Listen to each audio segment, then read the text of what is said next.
নাম বাদে সপরিবারে স্বেচ্ছামৃত্যুর আবেদন। উত্তর 24 পরগনার জেলা শাসকের দফতরে আবেদন মধ্যমগ্রামের যুবকের।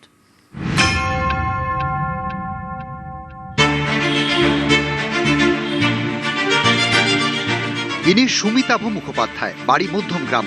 উত্তর 24 পরগনার জেলা শাসকের দপ্তরে স্বেচ্ছামৃত্যুর আবেদন করেছেন। সপরিবারে স্বেচ্ছামৃত্যুর আবেদন। মধ্যমগ্রামের 15 নম্বর ওয়ার্ড। এখানকার বাবুপাড়ার বাসিন্দা সুমিতাভ। স্ত্রী, সন্তান এবং মা বাবাকে নিয়ে সংসার। তার দাবি, এসআইআর খসড়া তালিকায় বাড়ির 4 জন ভোটারের নাম ছিল, কিন্তু 28শে ফেব্রুয়ারি লিস্টে তার নাম বাদ পড়ে। এরপরে ভোটার তালিকায় নাম তুলতে অনেক দৌড়ঝাঁপ করেছেন। অভিযোগ, তাতে লাভ হয়নি। এরপরেই জেলা শাসকের দপ্তরে চিঠি, সপরিবারে স্বেচ্ছামৃত্যুর আবেদন সুমিতাভর।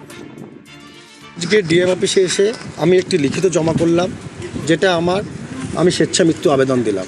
কারণ এই ভারতবর্ষের বৈধ নাগরিক হয়ে আমি যদি ভোট দিতে না পারি, তাহলে এর থেকে চরম ব্যর্থতা আর কিছু নেই আমার কাছে, আমার জীবনে। এবং পরবর্তী এসআইআর সবথেকে ভয়ের বিষয়, আমাকে যদি ডিটেকশন ক্যাম্পে পাঠায়, সেই অত্যাচার আমি সহ্য করতে পারবো না। তার কারণ আমি একজন সার্ভাইকাল পেশেন্ট, আমার কোমরে এখানে বেল্ট, এবং আমার মা একজন 3rd ডিগ্রি আগুনে বার্ন, আমার বাবাও একজন পেশেন্ট।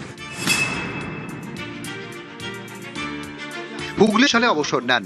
এবার তার নাম ভোটার তালিকা থেকে বাদ গিয়েছে বলে অভিযোগ। এতে তিনি বেজায় ক্ষুব্ধ, চান শেষ দেখে ছাড়তে। এখানে জন্ম আমার, বিভিন্ন কমান্ড হসপিটালে আমি সার্ভিস করেছি। আমাদের তো বাসিন্দা নিয়ে তো কোনো প্রশ্নই নয় যে আমরা মাইগ্রেন্ট অন্য জায়গা থেকে। হঠাৎ করে দেখলাম আমার এখানে, আমি ভোট দিয়ে আসছি আজকে ধরুন 2003 থেকে কন্টিনিউ ভোট দিয়ে যাচ্ছি।